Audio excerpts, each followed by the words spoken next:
I always say if a client comes to me and says, oh, I have hunger, I have cravings, I tell them that they need to eat more dietary fat.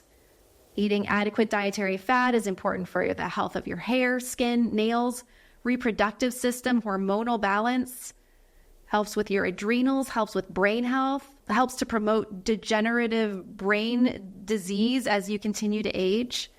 Oh, our kids need fat so badly. The majority of their brain is made up of fat. We are told to feed our kids skim milk when really they should be drinking whole milk because it gives them the good fats that they need as their brain develops.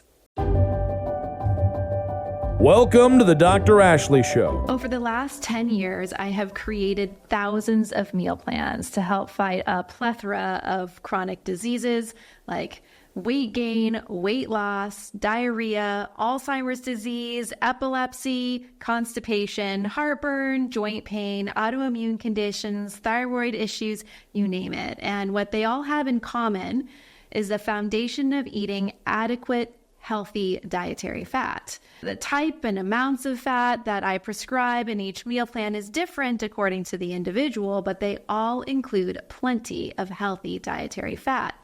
And in society, we really fear dietary fat. We've been inundated with this message of the diet heart hypothesis. And this tells us that if we eat fat, we get fat. If we eat fat, it's like pouring bacon grease down the kitchen sink and it hardens in our arterial wall. But actually, that's not the truth. That's not what happens when we eat dietary fat. We actually need to eat fat to burn fat. We need to eat fat to be healthy. And so today I want to talk about that. I want to talk about why we have this unfounded fear around dietary fat. And then I want to go through what fats do in the body and the good fats versus the bad fats, and specifically what you should focus on eating to have the most optimal health and wellness and greatest chance of good health span and longevity. You know, for me, and I've shared my story a lot in previous episodes, I was a professional ballet dancer. I always struggled with my weight. I counted calories. I avoided everything that we are told makes us fat, including red meat and too much sugar, and specifically eating fat. I remember counting the number of fat grams that I would consume in a day, and I would give myself accolade and applause when I would consume 5 grams of fat or less. I would literally be there with no fats at all. And I always questioned why I was injured all the time. I had stress fractures in my back and my feet, and I was always struggling with my health. My hair would fall out, but I still had too much fat on my body for the sport that I was in of dancing professionally. And my husband, he is a physician, and he has a little bit of a different story. He comes from a background of morbid obesity. He's always fought with his weight, and his folks growing up, you know, his dad was a cardiothoracic surgeon, his mom a nurse, so they definitely had the knowledge, but they also were told that if you eat fat, you get fat.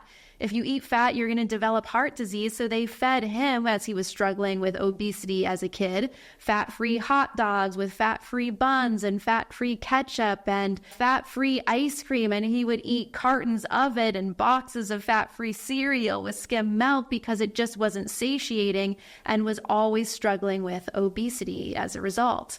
And then we have clients coming into my company, PhD Weight Loss, who just fear fat because they've been growing up with these messages and the proliferation around low-fat products in our grocery stores. And the doctor's telling us that, again, if you eat fat, you're going to be unhealthy. I have a client specifically, Jane, who came in and she was on a vegan diet because her doctor told her if she's not vegan, her cholesterol levels are going to climb. Her HDL was too low. Her LDL was too high. And she came in not knowing what to eat. She's like, all I eat is lettuce. I don't even eat any oil. If I dine out, maybe I'll get a piece of salmon, but other than that, I'm completely vegan. I'm dealing with 40 pounds of excess fat weight. My hair is falling out and I don't feel good.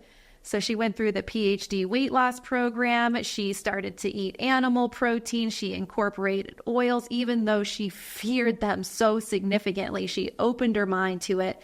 And I'm happy to say that she dropped the 40 pounds and her cholesterol levels improved. HDL went up, LDL went down. Her doctor was so happy. And so was she, because she once and for all felt satiated and happy in her own body. So we have been served the wrong message when it comes to healthy eating and dietary fat. Fats have been vilified. They've been marketed as the enemy of a healthy diet.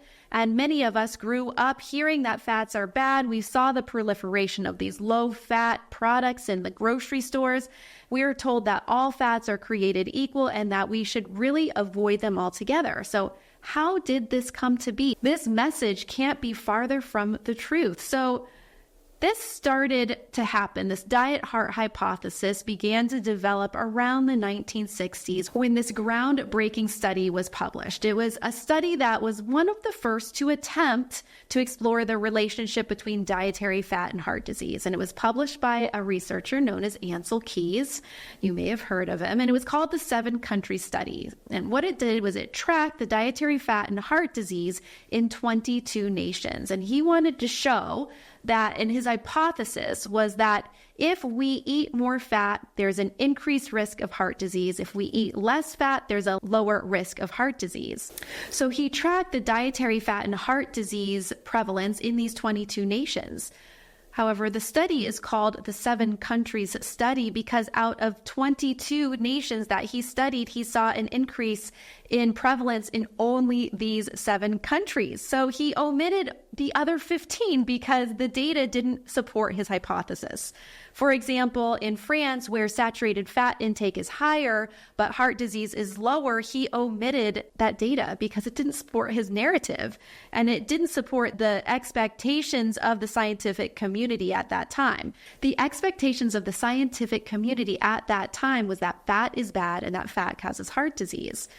So because Ancel Keys' findings, when he omitted the data, supported big food and big pharma expectations, it was adopted by the Dietary Guidelines for Americans. And really, the rest is history. Ancel Keys' research findings made it to the front of Time magazine, and our fear of fat made history. It's a truly unfounded fear of consuming fat calories increased, as did our rate of obesity and metabolic disease and inflammation. There was one study after another after Ancel Keys published research that attempted to support the diet heart hypothesis. But each study either weakly stood on poor research designs or the findings didn't support the fat is bad for you argument at all. So these research studies were either not published or inaccurate headlines were published to support the agenda that fat is unhealthy. So here's an example. In 2012, there was a study published where the headlines concluded that eggs are as nearly as bad for you as cigarettes. So the headline read, "Egg yolks, almost as bad as smoking." But the research, when you dive into this specific study, was poorly designed. It was a poorly controlled observational study conducted by researchers that were tied to the statin industry.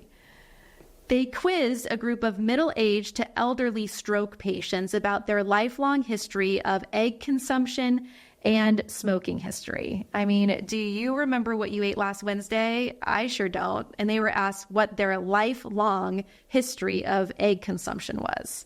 The study participants who ate the most egg and had the highest levels of carotid plaque buildup were, on average, older, 77 years old versus 55 years old. They smoked the most, and they had the highest rate of type 2 diabetes. These are all factors that influence arterial hardening and cardiovascular disease, egg eating aside. And they also couldn't control in the study for waist circumference or exercise, which are two main factors of developing atherosclerosis. They also didn't consider any other aspect of their dietary intake. They didn't ask these participants anything besides their egg consumption. So were these eggs eaten with pancakes that were covered in syrup? Usually, most people who consume eggs eat them with pancakes and syrup and hash browns that are fried in vegetable oil. You know, they didn't look at the egg consumption and how it was tied to the rest of these participants' dietary intake. Other factors that they didn't consider were their advanced age, smoking, diabetes, waist circumference, like I mentioned before, no exercise, or the potential for increased stress that causes arterial hardening. So really, the eggs in this study could actually be the good guy here.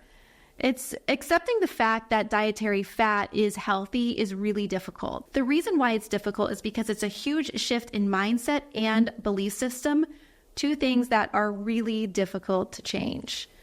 I was talking about how breakfast should include eggs and healthy fats, and that a breakfast for champions doesn't include cereal, skim milk, and a banana. I was talking about this on social media. Someone commented that the information that I'm providing should be a public health liability. It just goes to show you how strongly we've been inundated with this message and how deeply rooted it is in our belief system and our mindset. Because if you truly look at the research here, it's an unfounded fear.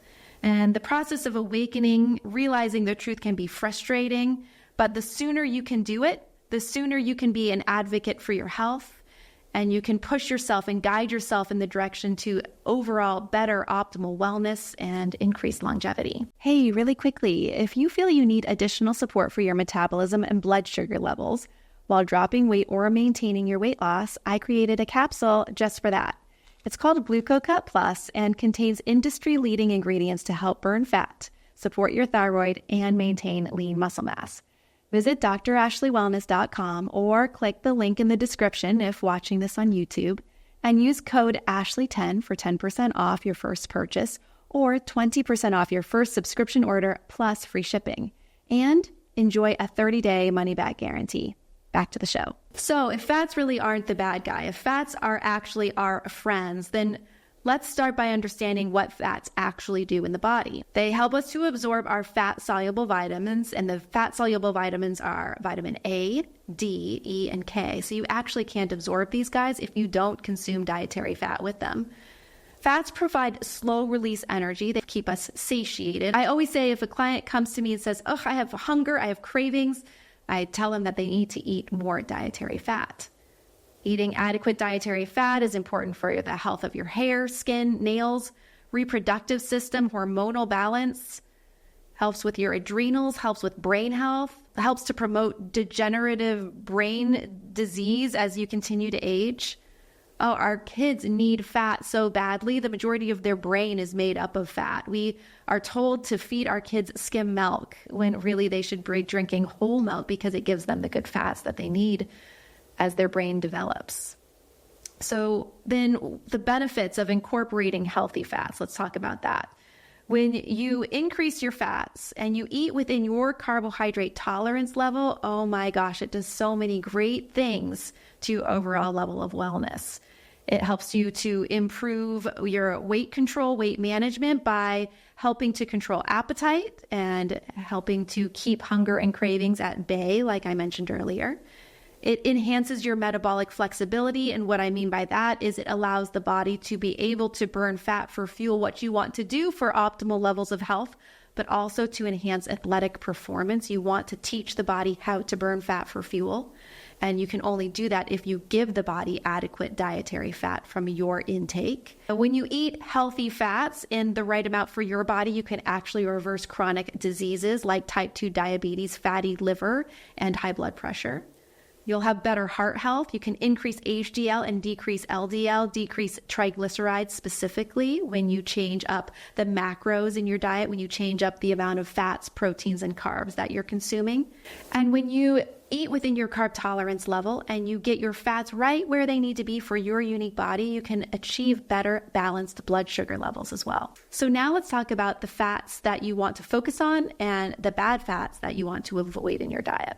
So first, the good fats. The oils that you want to focus on might be coconut oil, avocado oil. First, cold pressed extra virgin olive oil. Flaxseed oil can be a good type of fat. And then the fats that you get from fish, like fish oil, cod liver oil is a great supplement to take. Remember that you want to take vitamin E when you take your fish oil. Good fats can come from dairy if you tolerate dairy, like butter, cream, cheese, full fat, plain Greek yogurt are good sources of fat.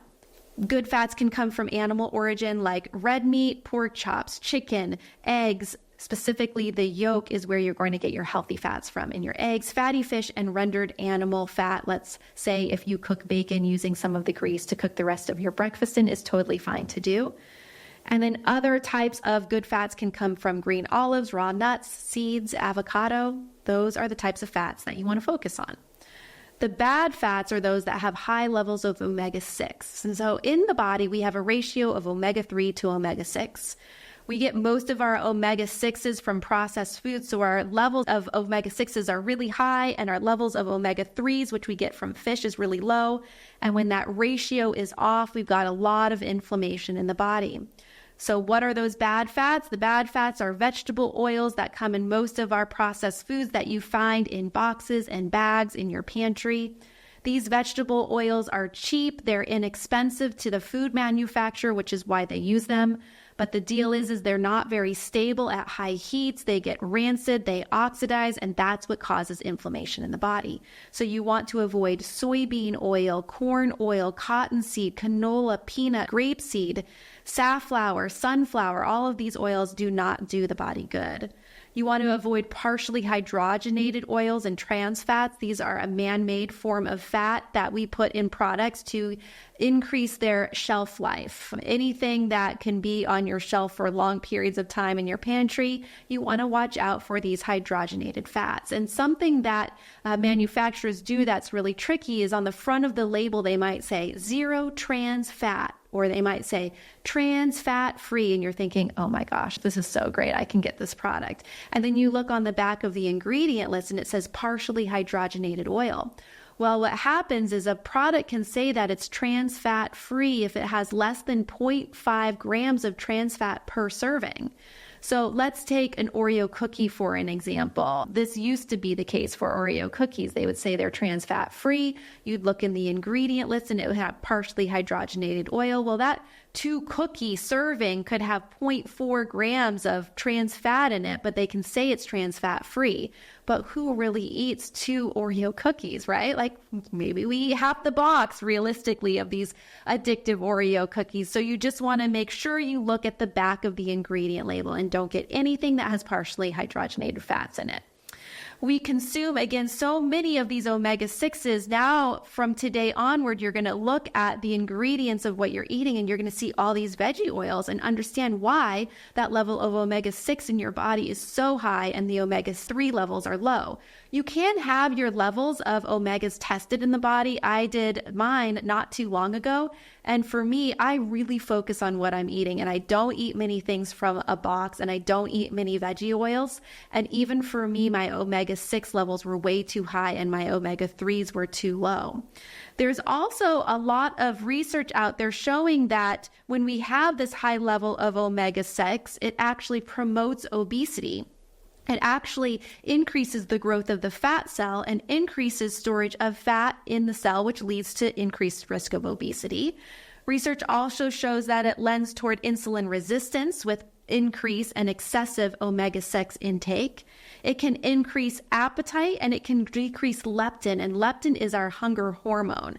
So when we have low levels of leptin, generally, it means that we're going to be more hungry. So we increase omega-6 intake, we have more appetite, our leptin levels are low, and it promotes the growth of fat cells and the storage of fat in the fat cells. So it's just not a good thing. We want to be aware of that. So now you know where our unfounded fear of dietary fat came from. You understand why research is so tricky and often when it comes to nutrition is poorly designed, and that they can create headlines and sensationalism out of inaccurate findings and poor study results. You understand now why fats are really important to the body, and you know good fats versus bad fats and how bad fats impact us negatively. Of the good fats, there are also better types of fats that are more conducive to cooking than others. And the reason why is when you cook, you want to make sure that the fat that you cook with has a high smoke point so that it doesn't oxidize and go rancid. And again, some of these good fats I mentioned aren't good for cooking at high heat temperatures. So if you're watching this on YouTube, in the description, there's a link that you can click to download a free guide on what fats to cook with at which temperatures. So make sure if you're listening to this on a podcast platform, come on over to YouTube and click that link so you can download that free dietary fats for cooking guide. And then I want you to comment below. Let me know if any of this information surprises you. Tell me about the fats that you've been cooking with. Which fats are you going to let go of? Which new fats are you going to incorporate? If you want to know any great names of books to read on the topic of dietary fat and how we've developed this unfounded fear, just let me know in the comments below and I'll give you that information. I hope that you got great value from this episode. If you're listening to this on a podcast platform, please leave a review and follow us. If you're watching this on YouTube, please comment and subscribe. It makes a big difference. The algorithm picks us up and we're able to impact more people in a positive way. So remember, you've got to step up to make the change. Lead with your heart, train your mind, and do not negotiate with your body. See you next time.